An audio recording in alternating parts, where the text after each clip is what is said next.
कांग्रेसियों ने लगाया एनडी तिवारी वापस जाओ के नारे, मालिकाना हक लेके बगैर चैन नहीं लूंगा कौन एनडी।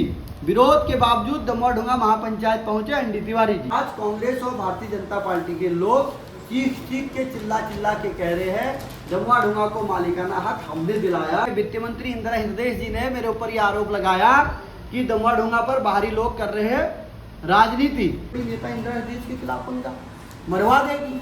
इंदिरा जी ने रात को जब वो तिलमिला गई कि दमोह-ढुंगा में मालिकाना हक मिल गया है, मगर बहुत से जनता वाले कहते हैं कि बीजेपी वाले हैं, कांग्रेस वाले हैं, मगर है कौन?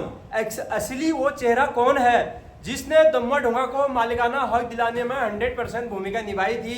धरने करे थे, प्रदर्शन करे थे, लाठियां खाई थी, भूखे रहे थे, प्यासे रहे थे। मैंने वीडियो बनाए थे, मगर आपका कमेंट उसमें ये आया कि नहीं, बीजेपी ने उसको मालिकाना हक दिलाया, यानी कि दमोह-ढुंगा को मालिकाना हक दिलाया। मगर आज हम पूरे सबूत के साथ आपको दिखाएंगे। मैंने बोला भी था कि भाई इनकी क्या भूमिका है। हमारे राउत जी हैं, इन्होंने कितने धरने किए, कितने प्रदर्शन किए, सारे पेपर पड़े हुए हैं, सारा कुछ जानते हैं कि भाई दमोह-ढुंगा को मालिकाना हक दिलाने में इतनी भूमिका है। चलते हैं, वीडियो शेयर लाइक कमेंट जरूर करना। जो कमेंट आप कर रहे हो ना कि भाई आप गलत इन्फॉर्मेशन दे रहे हो, ये करो, तो इसमें सारा जवाब आपको मिल जाएगा। राउत जी नमस्कार, आपका मेरे चैनल में। सर, जो दमोह-ढुंगा का जो मसला है, आपने ये बहुत सारे पेपर इकट्ठे करे हैं, क्या है इस पेपर में? ये आपने कम से कम 10 साल से इकट्ठे कर रखे हैं, फेंके नहीं है अभी इसको, क्या है कारण? दमोह-ढुंगा का लोग कहते हैं कि भाई कांग्रेस कह रही है कि भाई हमने मालिकाना हक दिलाया, बीजेपी कह रही है कि भाई हमने कराया, और बीच में मेयर साहब आ रहे हैं कि भाई हमने भी कोशिश करी थी, पत्र भेजा तब जाके हुआ है। क्या मसला? देखिए, सत्ता में जो पार्टियां होती है, जियो नोटिफिकेशन मुख्यमंत्री ही और राज्यपाल ही करते हैं, चाहे वो किसी भी पार्टी का होगा। मगर वो कब करते हैं? जब जनता में आंदोलन होते हैं।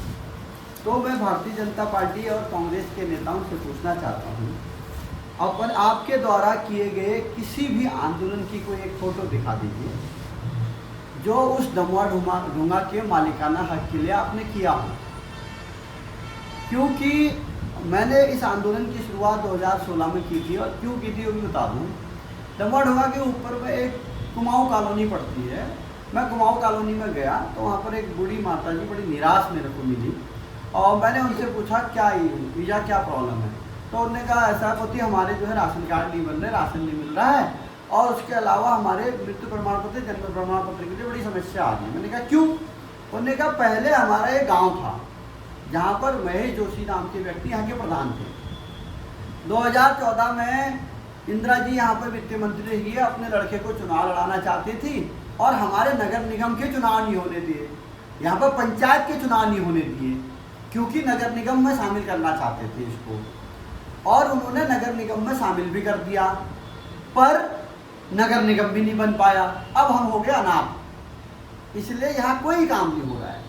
तब मुझे ऐसा महसूस हुआ नहीं, वास्तव में इनके साथ गलत हो रहा है, इनकी लड़ाई हमें लड़नी चाहिए। तो उस लड़ाई के लिए आज बहुत ही अच्छा दिन है। आज 24 तारीख है, और आज से ठीक 9 साल पहले 24 अगस्त 2016 को ही हमने ये आंदोलन शुरू किया था। उसके लिए हमने एक प्रपत्र बनाया था। ये प्रपत्र तभी का है, और इसमें क्या लिखा है मैं पढ़ के बताऊं? नहीं, मैं इसको वीडियो में लेता हूँ, और जिसको भी पढ़ना है वीडियो पॉज करके वो पढ़ सकता है। 2016 का ये है। अच्छा, ये सब एक ही है, ये अलग है? ये सब अलग अलग चीजें होंगी, आपको मिलेगी। अच्छा, इसमें क्या हुआ आपका मंत्री जी जवाब दो, हिसाब दो। ज्वार ज्योति दमोह-ढुंगा की जनता को ये जो मुख्य बिंदु है, इन पे जो है आपको जवाब चाहिए। तो आप इसमें वीडियो पॉज करके पढ़ सकते हैं। आप इस लाइन पे लिखा है मालिकाना अधिकार दो, कथित सांसद निरस्त करो, पुनः ग्राम पंचायत बहाल करो। जो राजस्व ग्राम की हम बात कर रहे थे, तो इसमें मेरा नाम भी आप देख लीजिए, ये ठीक है। इस संघर्ष समिति का मैं संयोजक था। ये अब उसी समय की हम बात बता रहे हैं, क्योंकि उस समय व्हाट्सएप होता ही नहीं शायद मुझे, क्योंकि हम व्हाट्सएप से होता था, यूज कम करते थे। नहीं होता था, क्योंकि इसलिए हम इस तरह से खबर भेजते थे। अच्छा। जो भी हमारे कार्यक्रम होते थे, या हम खबर भेजते थे इस तरीके से। ये खबर आपको बता दूं, इस पर डेट लिखी होगी, दिनांक 26/10/2016 लिखा है। बिल्कुल। ये जो हमारे आंदोलन किया है, इसमें देखो आज दमोह-ढुंगा के जनता के क्षेत्रीय विधायक वित्त मंत्री इंदिरा हृदय के खिलाफ वादा खिलाफी के आरोप में लगाते हुए अपने मालिकाना हक के लिए आंदोलन का बिगुल बजा दिया है। जिसमें समिति संयोजक हरीश रावत के नेतृत्व में दमोह के सैकड़ों निवासियों ने प्रातः बुद्ध पार्क में नैनीताल लोग इकट्ठा हो गए, जनसभा की और एसडीएम के माध्यम से जो है मुख्यमंत्री को ज्ञापन दिया कि हमारी मांगे पूरी करो। ये देखिए। अच्छा। अब इसके अलावा मैं अन्य भी दिखाऊंगा आपको। हमने जब एक बड़ी सभा की थी जिसको हम महापंचायत का नाम दिया था, उस महापंचायत में अंबेडकर पार्क में हजारों लोगों की एक बड़ी सभा की थी, जिसमें माननीय एनडी तिवारी जी को हमने मुख्य अतिथि के रूप में बुलाया था। और उसके लिए ये सिटी मजिस्ट्रेट ऑफिस के द्वारा जो हमें एनओसी दी गई थी उस मीटिंग को करने के लिए। आप इसमें डेट भी देख लीजिए, डेट भी लिखी होगी 2016 की, इसमें डेट लिखी पड़ी है। अगर मैं आपको डेट बताऊं, वीडियो पॉज करके पढ़ सकते हैं इसमें जिसको डेट पढ़ना है। देख लीजिए। और इसमें लिखा है श्री हरीश रावत जी संयोजक दमोह संघर्ष समिति, लिखा है कि नहीं? जी जी। तो ये 10/11/2016, तो ये उस जो है बड़े जो आंदोलन हमने बहुत बड़ा जो जनसभा की थी उसका ये एनओसी थी, वहाँ पर जो हमसे दी गई। ये जिलाधिकारी महोदय को उसी एनओसी के दौरान, उसी आंदोलन के दौरान हमने जो ज्ञापन दिया था उसका है। इसमें भी डेट लिखी होगी, आप पढ़ेंगे 10/9/2016। और इसमें क्या लिखा गया है, सेवा में श्रीमान जिलाधिकारी महोदय। और उस समय जिलाधिकारी कौन थे अभी बताऊंगा। अभी मैं उस समय जिलाधिकारी थे, अभी जो कमिश्नर है यानी दीपक रावत जी उस समय जिलाधिकारी थे। ये हमने इसमें स्पष्ट लिखा है कि 26/10/2005 को ग्राम सभा द्वारा दायर याचिका पे यथास्थिति बनाए थे आदेश पारित किया गया था। क्या शासन द्वारा वर्तमान में माननीय उच्च न्यायालय की स्थिति स्पष्ट होगी, बताने का कष्ट करें। ये तमाम चीज़ें जब फंसे हमने इसमें साफ लिखा, देखो मेरा ही नाम लिखा होगा, ये दमोह संघर्ष समिति, बचाओ संघर्ष समिति, संयोजक हरीश रावत। ठीक है। अब इस आंदोलन को हम आगे चले तो ये तो हमने ये दिखाया आपको। अभी मैं जिन जिलाधिकारी की आगे बात कर रहा था, ये जो आंदोलन के दौरान जब उठा वो हुई, बढ़िया संघर्ष चलता रहा, तब देखिए बयान जो आज कर रहे क्या लिखा है। 10 दिन में दमोह का जीपीएस सीमांकन करेंगे। किनका बयान है? जिलाधिकारी दीपक रावत जी का बयान है, जो नैनीताल जिले के 2016 में जिलाधिकारी थे। ये हमारे आंदोलन से जब आंदोलन बढ़ता गया, हजारों लोग सड़कों में आते गए, तो वित्त मंत्री इंदिरा हृदय जी यहाँ पर थी, जो जिनकी विधानसभा थी। इस विधानसभा में ये देखिए 9 महीने बाद आई दमोह की याद, ये सारी चीज़ें इसमें सारी चीज़ें लिखी हुई है। आगे हम आपको और दिखा रहे हैं। 13 नवंबर 2016 को जब हमने एक बड़ी महापंचायत की थी और ज़मीन की इस लड़ाई में माननीय एनडी तिवारी जी को मैं अपने उस जो है महासभा में लेके आया था, महापंचायत में। और आपको ये भी बता दूं 2016 में सत्ता में जो थी वो कांग्रेस थी और विपक्ष में है भाजपा थी। और भारतीय जनता पार्टी के उस समय जिलाध्यक्ष प्रदीप बिष्ट जी थे। मैं आपको बता देना चाहता हूँ, प्रदीप बिष्ट जी, बंशीधर भगत जी और रौतेला जी यहाँ पर नगर निगम में थे। इन सब की कोई एक बयान या पोस्टर या फोटो या कोई कटिंग दिखा दीजिए कि इन्होंने संघर्ष किया हो। हाँ, इतना जरूर है, उस समय की भारतीय जनता पार्टी में रेणु अधिकारी और महेंद्र अधिकारी ने हमारे इस आंदोलन को बड़ा बढ़ चढ़ कर सहयोग किया था। ये देखिए, जब एनडी तिवारी जी को हम इस आंदोलन में लेके आए तो इस आंदोलन के लिए हमने प्रेस की थी, जिसमें दमोह वासियों के समर्थन में आए रोहित शेखर। देखिए, रोहित शेखर एनडी तिवारी जी के सुपुत्र। ये हमने सर्किट हाउस में प्रेस की थी। ठीक है। इसमें लिखा है दमोह के लोगों को मालिकाना हक दिलाने के लिए दमोह बचाओ संघर्ष समिति के आह्वान पर पूर्व मुख्यमंत्री एनडी तिवारी जी, उनके पुत्र रोहित शेखर तिवारी जी और उज्ज्वला तिवारी जी ने समर्थन देने के लिए हाँ भरी। समझ लो। उसके बाद हाँ, क्षेत्र के कुछ नेता हमारे साथ जरूर थे, जिसमें जेडीएम स्कूल के उपाध्याय जी और पूर्व प्रधान महेश जोशी जी और वहाँ पर एक और है पन्नीराम जी। वो लोग यदा कदा हमारे उस आंदोलन में सहयोगी के रूप में आते रहते थे। ये आंदोलन आप देखिए, दमोह वन भूमि की तस्वीर 3 दिन में होगी साफ। ये देखिए, ये है खबर आपको 16 नवंबर 2016 की। आप देखिए, और इसमें दमोह को लेकर राजनीति गरमाने लगी है। आनंद फानन में सरकारी मशीनरी फिर दौड़ पड़ी। डीएम ने निर्देशन दमोह का सीमांकन के लिए काम तेज हो गया। तो इसमें देखिए सब कुछ इसमें लिखा होगा कि ये आंदोलन किसके बदौलत हुआ था और ये क्यों हो रहा था। ठीक है, अब और चीज़ हम आपको दिखा रहे हैं। अब आप तो देखते देखते हसरत हो रहे हैं कि मेरे पास बहुत सारी ऐसी कटिंग्स है। ये लिखा, देखिए क्या लिखा है, जब जमरानी के वहाँ पर ये हम बैठक करें, अब नहीं आएंगे बहकाव में, लेकर रहेंगे मालिकाना हक। ये देख, दम्मा डूंगा में सर्वदलीय खुली बैठक 12 को महापंचायत होगी। ये लिखा, क्या लिखा, दम्मा डूंगा बचाओ संघर्ष समिति के आह्वान पे, और ये होगा दम्मा डूंगा जमरानी कॉलोनी पे। ये हमने बैठक की, जिसमें लिखा, देखो, समिति संयोजक हरीश रावत ने कहा विधानसभा चुनाव से ठीक पहले दम्मा डूंगा को भूमि मालिकाना हक का जिन बहार एक बार आ गया और हम इस चुनाव से पहले इसको अधिकार लेके रहेंगे।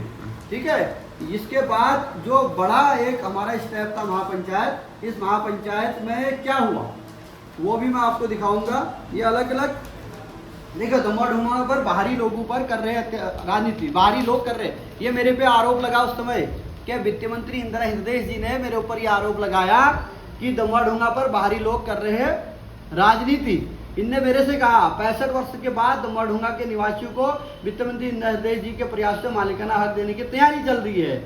और इसमें क्या कहा, जो हरीश रावत है वो हरीश रावत इस विधानसभा का रहने वाला नहीं है, बाहर से आके यहाँ पर राजनीति कर रहे हैं। भाई हमने कौन सी राजनीति करती उस दम्मा डूंगा या विधानसभा हल्द्वानी में, मगर हम समाज के लिए हमेशा लड़ते आए हैं। ये हम इसलिए आपको दिखा रहे हैं। आज कांग्रेस और भारतीय जनता पार्टी के लोग चीख चीख के चिल्ला चिल्ला के कह रहे हैं दम्मा डूंगा को मालिकाना हक हमने दिलाया। मेरा मानना है इस देश में कोई भी हक किसी को मिल सकता है, यदि अधिकार है उसके लिए आंदोलन करने होंगे। आंदोलन एक बड़ा माध्यम है, आप अपने अधिकारों की रक्षा कर सकते हैं यदि आप आंदोलन करने के लिए आंदोलनों पे विश्वास रखते हैं। तो ये तमाम अभी मैं नए नए कटिंग आपको दिखाऊंगा जिसमें ये सारी चीज़ें निकल के आएगी 2016 की बात पे। 2016 में ये देखिए, मालिकाना हक लेके बगैर चैन नहीं लूंगा, कौन, एनडी। विरोध के बावजूद दम्मा डूंगा महापंचायत पहुंचे एनडी तिवारी जी। एनडी तिवारी जी कहाँ पहुंचे थे, जो हमारी संघर्ष समिति की दम्मा डूंगा में महापंचायत थे। ये मैं हूं जो एनडी तिवारी जी को लेके आ रहा हूं। मैंने इस आंदोलन में एनडी तिवारी जी को बुलाया था क्योंकि माननीय एनडी तिवारी जी ने ये दम्मा डूंगा, ये बिंदु खत्ता तमाम लोगों को बसाया था। ये उसकी कवरेज है, देखिए पूरी पेज है ये। देखिए, कांग्रेसियों ने लगाया एनडी तिवारी वापस जाओ के नारे, सत्ता पक्ष के लोगों की ओर से विरोध प्रदर्शन करने वाले पुलिस की सख्ती से बचती रही, सियासी मुद्दे में बदलता रहा दम्मा डूंगा आंदोलन। ठीक है, ये सर्वदलीय महापंचायत, देखिए मैंने ये मेरा बयान है, इसमें संघर्ष समिति के 16 नवंबर तक जन जागरण अभियान चलाएगी, जिसके बाद समिति आंदोलन करने के लिए तैयारी करेगी, रणनीति तय करेगी। ये पूरा पेज जो है दम्मा डूंगा के उस आंदोलन से भरा हुआ है। और यहाँ आज की डेट में आप देखिए अखबारों में 4 लाइन की खबर लानी मुश्किल होती है।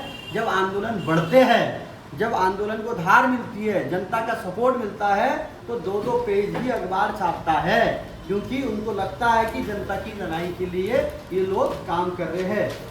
तो मैं आपको इसलिए आज मैं देख रहा था कि इससे क्या होता है ना, जब कोई आंदोलन करता है उसका श्रेय तमाम लोग लेते हैं, अच्छी बात है, क्योंकि जिनकी सरकारें होंगी वही लेंगे श्रेय। तो पर इस बात को भी याद रखना चाहिए कि आंदोलन कर कौन रहा था। देखो 1987 में भारत की आज़ादी की पहली लड़ाई लड़ी, आज़ाद हुआ 1947 में। पर ये तो नहीं है ना कि हमने उस समय के मंगल पांडे जी को भुला दिया। मंगल पांडे जी को तो हम याद करते हैं ना। आपके साथ जो एनडी तिवारी जी को अपोज किया कांग्रेस ने, कैसे किया वो घटनाक्रम बताइए ना, बड़ा रोमांचक है। देखिए ये दैनिक जागरण देखिए 13 नवंबर 2016, ये भीड़ देखिए, ये जनता का हुजूम देखिए, ये हुजूम देखिए, है ना, ये हुजूम देखिए। ये पूरा राजस्व बनाने तक चुप रही, क्या लिखा है, नहीं बैठूंगा एनडी। एनडी तिवारी का भी इसमें काफी रोल था। एनडी तिवारी जी को उस कार्यक्रम में एज ए गेस्ट के रूप में हमने बुलाया था, क्योंकि माननीय एनडी तिवारी जी का इस राज्य के लिए बड़ा डेवलपमेंट में हाथ रहा है। तो उस समय एनडी तिवारी जी अपने जन्मदिन मनाने के लिए हल्द्वानी आए थे और मैंने एनडी तिवारी जी को उस आंदोलन में शामिल किया। और मेरे साथी एक मुकेश भट्ट जी, एक हमारे दिवंगत साथी है, चले के कबड़वाल, चंद्रशेखर कबड़वाल, एक हमारा युवा छात्र नेता संदीप टमटा, और वहाँ पर के एक पूरन मेहरा जी बब्बे के नाम से उनको जानते हैं। ये तमाम ऐसे लोग थे। कौशल लड़का था। हम अभी कार्यकारिणी भी दिखाएंगे 25 लोगों की आपको। वो कार्यकारिणी कौन सी थी जो हमने कार्यकारिणी, ये क्या चीज़ है जो आप ये दिखा रहे हैं? ये सब ये उस समय जो हमने कमेटी बनाई थी, दमोह डुंगरा बचाओ संघर्ष समिति जो बनाई थी, हाँ। उसमें हमने कमेटी, क्यों नहीं, मैंने कहा ना उस समय व्हाट्सएप का दुनिया तो थी नहीं, तो हम इस तरीके से ये देखे, इस समय अखबारों के लिए ये देते थे और वहाँ दे के एक कॉपी अपने पास रखते थे। ये सब अखबारों के समय जो खबरें हम देते थे, प्रेस विज्ञप्ति लिखा है, देखो ये देखिए, इसमें डेट लिखी होगी। और जो हमने ये अभी मैं आपको बता रहा हूँ, जो हमने दमोह डुंगरा के लिए संघर्ष किया था, उसके लिए जो कमेटी बनाई थी, वो कमेटी ये है।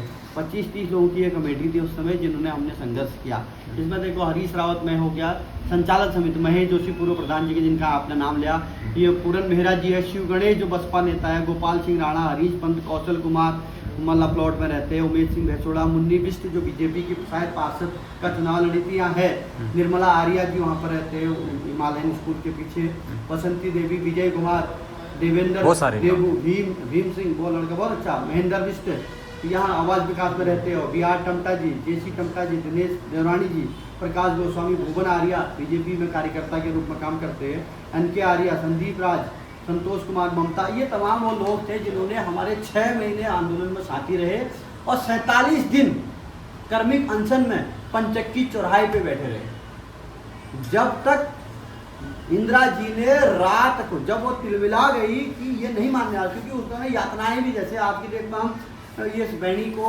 न्याय दिलाने के लिए आंदोलन कर रहे थे, डंडे मारे गए, हमारा गर्दन पकड़ा गया, सेम उस समय भी यही होता था। उस समय हमारे आंदोलन को कुचलने के लिए कांग्रेस उस समय सत्ता में थी, तो कांग्रेस के नेताओं को हमारे पीछे छोड़ा गया। और बहुत सारे लोगों ने तो ये भी कहा कि भाई पंखा कहाँ ले लिया तुमने इतनी बड़ी, पर हमने कहा वो जनता का आंदोलन है, वो कभी नहीं मरवाएगी, क्योंकि ऐसा कुछ है ही नहीं, है कि नहीं। तो हमने सड़कों पे जब हम आए थे दमोह डुंगरा आंदोलन को लेके, देखे हजारों लोग सड़कों में आए थे, दमोह डुंगरा के लोग गुमराह करने का आरोप, और ये रैली निकाल के हम जब सड़कों में आए थे, मैं शायद अकेला व्यक्ति होऊंगा इस हल्द्वानी में जो कद्दावर नेता मैडम इंदिरा हृदय जी के खिलाफ खुले शब्दों में सड़कों में आया। नहीं तो यहाँ पर जनता जो है, जैसे आज कह रहे हैं ना, विपक्ष मिला हुआ है, मित्र विपक्ष है। उस समय भी हल्द्वानी के बीजेपी के लोग कहते थे मित्र विपक्ष है, बीजेपी मैडम इंदिरा जी से मिली हुई है। चलिए, कद्दावर नेता के होने के बावजूद भी हमने जनता की लड़ाई लड़ी। उसमें यहाँ पर उसी समय एक सीओ साहब आए थे, डोभाल जी, वो मेरे पास आए, बोले कि यहाँ से उठ जाओ, नहीं तो तुम्हें हम अंदर कर देंगे। तो देखिए जनता की ताकत, दमोह डुंगरा के बूढ़े 70-75 साल के लोग जो अपनी ज़मीनों के हक की लड़ाई मेरे साथ लड़ रहे थे, वो आगे आ जाते हैं। वो कहते मेरे को, हमको जेल डालोगे तभी हरीश रावत जी को डालोगे, नहीं तो हम जाने नहीं देंगे। आज कैसा लग रहा है फिर आपको? आपकी मेहनत रंग लाई है काफ़ी सालों की, तो आप क्या कहना चाहेंगे जनता को? हम तो यही कहना चाहेंगे, किसी भी प्रकार का ह्यूमन राइट्स जो है, हमारे जो अधिकार है, हमारे अधिकारों के लिए आंदोलन सबसे बेस्ट तरीका है। संवैधानिक तरीके से आंदोलन करोगे 100% सफलता पाओगे। थोड़ा टाइम लग सकता है, थोड़े दिन लग सकते हैं, पर 100% सफलता ये प्रमाणित है। दमोह डुंगरा ये प्रमाणित है, हमारे उस आंदोलन की देन है। उसी आंदोलन जब 30, अभी आपको बताता हूँ, 30 इधर कर लीजिए, 30 दिसंबर 2016 को मैडम इंदिरा हृदय जी ने रात में कैबिनेट बिठाई और दमोह डुंगरा को मालिकाना हक के लिए जियो नोटिफिकेशन जारी करवाया। जैसे कल बम पटाखे फूट रहे थे पंचक्की चौराहे पे, सेम 30 दिसंबर 2016 को भी हुआ। और बड़े बड़े अखबारों में जो है फ्रंट में बड़ी खबर आई। मेरे पास देहरादून से लेके, दिल्ली से लेके, बागेश्वर, पिथौरागढ़ से लेके लोगों के फ़ोन आए कि रावत जी थैंक यू, आपका जो है आपको बधाई हो, आपका जो संघर्ष रंग लेके आ गया। तो उसके बाद वो प्रक्रिया चलती रही। अगली सरकार बीजेपी की आई। 13 मई 2020 को त्रिवेंद्र गवर्नमेंट ने इस नोटिफिकेशन को डिनोटिफाइड कर दिया। भारतीय जनता पार्टी के किसी नेता, ये मिस्टर हमारे बंशीधर भगत जी हमारे नेताजी है, इन्होंने भी कुछ नहीं बोला। उससे पहले भी कोई बयान नहीं था। जब अब उसके खिलाफ कांग्रेस नेता बलूटिया जी कोर्ट जाते हैं, और किसके खिलाफ जाते हैं? जो मैंने संघर्ष किया था और मैडम इंदिरा हृदय की बदौलत नोटिफाइड हो गया था, उसको चैलेंज करते हुए हाई कोर्ट गए थे, तो हाई कोर्ट में उसकी पैरवी कंटिन्यू चल रही थी और यहाँ विभाग उस पर काम कर रहा था। तो अब जाके माननीय गवर्नर महोदय ने, महामहिम गवर्नर महोदय ने इसके सीमांकन के लिए नोटिफिकेशन जारी कर दिया है कि दमुआ ढूंगा, जवाहर ज्योति दमुआ ढूंगा नाम से गांव बनाया जाए, राजस्व गांव, और इनको यहाँ के रहने वाले हजारों लोगों को मालिकाना हक दिया जाए। अब हम खुश इस बात के लिए कि मालिकाना हक मिलने वाला है, मगर दुख इस बात के लिए है कि ये मालिकाना हक मिलेगा या नहीं मिलेगा, कब मिलेगा, क्योंकि इसको भी तो पढ़ लीजिए आप, क्या लिखा है, 10 दिन में दमुआ ढोंगा का जीपीएस सीमांकन होगा 6 नवंबर 2016 को। डीएम कौन होते हैं उस समय? दीपक रावत जी। आज दीपक रावत जी कमिश्नर है, डीएम है वंदना सिंह। आप समझिए बात को ना, तब भी जो है खट करके ये चीजें होती है। और आज कह रहे हैं हम आधुनिक टेक्नोलॉजी से सीमांकन करेंगे।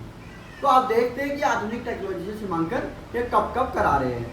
2020 में दमुआ ढूंगा मालिकाना हक का मुद्दा उठाया था, मगर उसको डाल दिया कि बंदोबस्ती एक्ट में आएगा। बंदोबस्ती एक्ट के लिए भी ये लड़ाई वड़ाई करते रहे, मगर फिलहाल आज इस बात की खुशी है कि हमने संघर्ष किया और दमुआ ढूंगा वाले लोग खुश हैं। तब दमुआ ढूंगा में 30-40 हज़ार वोटर थे, आज दमुआ ढूंगा की जनसंख्या 80,000 से 1 लाख तक हो चुकी है और पॉपुलेशन बहुत बढ़ गई है वहाँ पर। वहाँ की मुझे दर्द था कि करोड़ों रुपए लगा के मकान बनाए हैं, मगर कीमत एक स्कूटर के बराबर नहीं होती थी उनकी। जो सत्ता में आए यहाँ पर विधायक या नगर निगम के चेयरमैन, उन्होंने रोड दे दी वहाँ पर सबके घर में, बिजली भी वो दे दी, क्या कहते हैं, बिजली दे दी, पानी दे दिया, मगर वैल्यू नहीं दी, है कि नहीं। अब सब कुछ देने के बाद मकान की वैल्यू अगर नहीं होती थी तो बड़े परेशान रहते थे। ये करोड़ों रुपए गाड़ी कमाई करके हमने घर में, न जाने सरकार 30 दिन बुलडोजर लाएगी और इसको ध्वस्त कर देगी। अब जो है इस शासनादेश के बाद इस बात का डर उनके दिलों से निकल चुका है। इससे बड़ी खुशी कोई नहीं हो सकती। जिसका खाली प्लॉट है उसका क्या होगा? आखिरी सवाल। नहीं, खाली प्लॉट क्या है, अभी तो सीमांकन हो रहा है ना। अच्छा। खाली प्लॉट है तो उसके नाम पे कुछ होगा, उसका किसने बेचा होगा, जो भी है वो पोजीशन उसका है। खाली प्लॉट भी तो पोजीशन में तो होगा। रेवेन्यू डिपार्टमेंट तो रेवेन्यू डिपार्टमेंट में पोजीशन की बड़ी वैल्यू होती है। यदि आपका प्लॉट है, आपके नाम का प्लॉट है और कई सालों में मैं जिस पोजीशन में बैठ रहा हूँ, तो फिर आप 229 का दावा भी तो करते हैं। तो रेवेन्यू डिपार्टमेंट में बहुत सारे क्लॉज है जहाँ पर आपका अधिकार आपका मान्य होता है। तो इसलिए हमने संघर्ष किया, हमारे कई साथियों ने संघर्ष किया, उस संघर्ष के बदौलत आज दमुआ ढूंगा को मालिकाना हक मिला। इस बात की बड़ी खुशी है। बहुत बहुत धन्यवाद साहब, बधाई हो आपको, आपने इस तरीके का मेहनत रंग लाई और आगे वो भी लाते रहेंगे। तो दोस्तों, आपने सुना ही होगा हरीश रावत जी ने किस तरीके से बयान दिए, पेपरों के साथ आपको साबित कर दिया कि जब पिछली वीडियो में आपने कहा ना कि नहीं यार ऐसा है वैसा है, इसने किया उसने किया, किसने किया, क्या किया, जड़ से किसने किया, वो सारा कुछ बताया। ये आशा है कि आपको सारे डाउट क्लियर हो चुके होंगे और कोई भी डाउट होंगे नहीं, क्योंकि उन्होंने ना सारा चिट्ठा खोल दिया। पूरे जितने धरने दिए थे, प्रदर्शन दिए थे, एनडी तिवारी का इसमें कितना हाथ था, क्या था, किस तरीके से लोग यहाँ पर कूदे हुए थे, सब कुछ उन्होंने बता दिया है। मिलते हैं नेक्स्ट वीडियो में। वीडियो शेयर करना, कोई अगर आपके मन में ख्याल है, कोई अगर आपके मन में ऐसा लग रहा है तो आप कमेंट जरूर करें। मिलते हैं, चैनल सब्सक्राइब करके जरूर जाइए। तब तक के लिए बाय बाय।